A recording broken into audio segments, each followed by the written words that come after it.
Hola, buenas tardes. Nosotros somos el equipo número 7 de la materia de cultura y globalización. 1.1.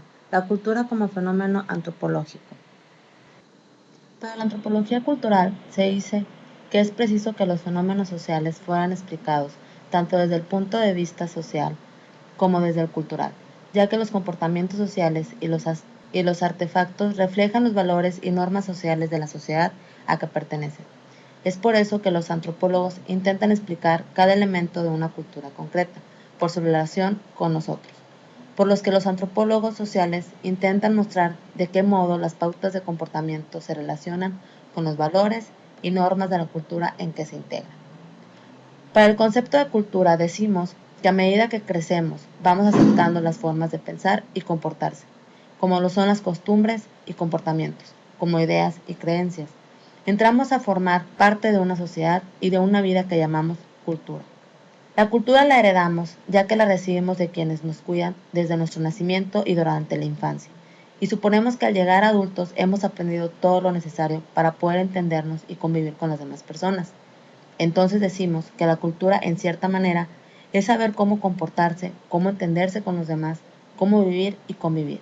Y aclaramos que la cultura no es solamente comportarse de una manera refinada, hablar varios idiomas, ser doctor, etc. Definición. La cultura es aquel conjunto de elementos materiales e inmateriales que determinan en su conjunto el modo de vida de una comunidad y que incluye técnicas, pautas sociales, lenguaje, sistemas sociales, económicos, políticos y religiosos. Como pautas sociales entendemos a la moral, las creencias, costumbres y toda la serie de hábitos que el hombre adquiere en tanta es miembro de una sociedad. La definición anterior es la más general sobre cultura, pero a lo largo del texto se encuentra otra definición que dice que la cultura es el conjunto de cosas relativas al hombre que son más que meramente biológicas u orgánicas, y que son más que puramente psicológicas. Y se puede notar que para él la importancia de lo material es la base de la cultura. Características. Para el sociólogo, todos los seres humanos desarrollados en el núcleo social y que por tanto comparten creencias, valores, costumbres, tradiciones y educación poseen una cultura. Los integrantes de una sociedad comparten una cultura que les es común, la cual es transmitida, fomentada a partir del momento en el que el sujeto hace parte de la sociedad. Debe existir necesariamente una cultura. Por mucho tiempo, ha perdurado la idea de que hay personas poseedoras de una gran cultura a diferencia de otras que no poseen alguna. Se dice que las personas cultas es aquella que se comporta conforme a las pautas y reglas imperantes. La persona inculta es grosera, desobediente, no acata las reglas ni las normas. En síntesis, es imposible hablar en términos sociológicos de personas que no poseen cultura, pues toda persona participa de los valores de su sociedad. La cultura entendida como suma de las manifestaciones humanas aprendidas y heredadas abarca el folclore, el lenguaje, la danza, la religión, el arte, las costumbres, las creencias, la técnica, la moral y el conocimiento en general que el hombre pueda adquirir como miembro de una sociedad. 3.4. Migración. Se denomina migración a todo desplazamiento de población que se produce desde un lugar de origen a otro destino y lleva consigo un cambio de la residencia habitual en el caso de las personas o del hábitat en el caso de las especies animales. De acuerdo con lo anterior, existirán dos tipos de migraciones humanas y animales. Las migraciones de seres humanos se estudian tanto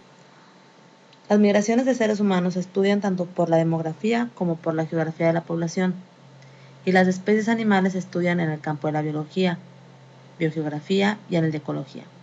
Los artículos que se pueden consultar al respecto son Migración demografía, que presenta dos enfoques, el de migración desde el punto de vista del lugar o país de donde sale la población, y el de migración desde el punto de vista del lugar o país donde llegan los migrantes. Migración animal, desplazamientos periódicos, estacionales o permanentes de especies animales, de un hábitat a otro. También existe el término migración en el mundo de la informática, siendo en este caso el proceso consistente en hacer que los datos y las aplicaciones existentes funcionen en una computadora, software o sistema operativo distinto. En la actualidad, este término se ha utilizado mucho debido al software libre, y al hecho de que instituciones públicas a nivel mundial han realizado procesos de migración exitosos. Historia de las migraciones. Al hablar de inmigración es conveniente recordar los periodos históricos que precedieron al actual. La fragilidad de la memoria de los pueblos y la tendencia a ocultar situaciones difíciles que se han vivido con anterioridad nos hace olvidar datos importantes que han marcado a lo largo de los siglos la historia de la humanidad. Solo desde el contexto histórico y considerando las variables económicas y sociales, podemos comprender los motivos por los que migran personas procedentes de todos los continentes y que llegan a los países de destino con la expectativa de permanecer por un tiempo o tal vez de construir una vida en ellos. Desde el Paleolítico hasta nuestros días, los seres humanos nos hemos desplazado por los territorios y continentes por muy distintas razones. En la antigüedad, Cartago, Grecia y Roma organizaban flujos migratorios como métodos para exportar el excedente social que se acumulaban en sus fronteras interiores. Así se aseguraban que mantenían el orden político. A partir del descubrimiento de América, millones de personas emigraron a los nuevos territorios. Los Estados Unidos del Norte son el mejor ejemplo de un territorio poblado por sucesivas olas de inmigración.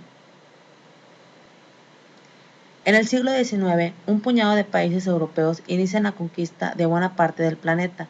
Cuando no lo ocupaban, se establecían en los territorios a través de su superioridad militar, económica y social. Exportaban personas y negocios, asolando los sistemas sociales y económicos de las zonas donde se establecían. De esta forma, Europa corregía problemas como el exceso de población o de pobreza y se enriquecía económicamente a costa de los países que colonizaba. Otra gran diferencia de la migración es en México. Hechos migratorios. En la actualidad, 191 millones de personas viven fuera de su país de origen, de ellas 95 millones son mujeres, lo que presenta el 49.7% de la cifra total, que en el caso de los países desarrollados supera el número de migrantes masculinos. Europa alberga al 34% de todos los migrantes de la población mundial, América del Norte al 23%, Asia tiene el 28%, África el 9% y América Latina y el Caribe el 3%. Estos datos surgen del informe Estado de la Población Mundial 2006 del Fondo de Población de las Naciones Unidas. Entre otras cifras, la investigación arroja que del total de migrantes, unos 12.7 millones son refugiados que huyen de las condiciones de vida en sus lugares natales y que entre 600 y 800 mil mujeres, hombres y niños son víctimas de las redes de tráfico ilegal de personas. De ellos, un 80% son mujeres y niños. Por otra parte, apenas el 3% del total de migrantes elige América Latina y el Caribe como destino, mientras que el 60% prefiere países designados como de ingresos altos. En el 2005, las remesas de los inmigrantes ascendieron a unos 232 millones de dólares y esos fondos son considerablemente más cuantiosos en los países en desarrollo que la asistencia oficial al desarrollo. Aun cuando las sumas totales que envían las mujeres tienden a ser inferiores a los totales que envían los hombres, los estudios ponen de manifiesto que éstas envían una mayor proporción de sus ingresos a las familias que quedaron en el país de origen. Junto al informe, presentó un estudio especial en el que se destaca el cada vez mayor número de jóvenes que abandonan sus países, de forma que en la actualidad los jóvenes de entre 10 y 24 años constituyen casi una tercera parte de todos los migrantes internacionales. El informe pone de manifiesto el éxodo de profesionales que sufren los países en desarrollo, sobre todo en las áreas de salud, lo que se supone uno de los problemas más difíciles que plantea hoy la migración internacional. Por una parte, las personas cualificadas cada vez optan más por emigrar para mejorar sus vidas, y por otra, sus países enfrentan una crisis de los servicios de salud sin precedentes. Mientras algunos grupos de élite, constituidos por personas sumamente calificadas, disfrutan cada vez más de los beneficios de la migración, las barreras contra los inmigrantes. Los países que más migrantes recibieron son Estados Unidos actualmente con 38.4 millones, Rusia con 12.1 millones y Alemania con 10.1 millones.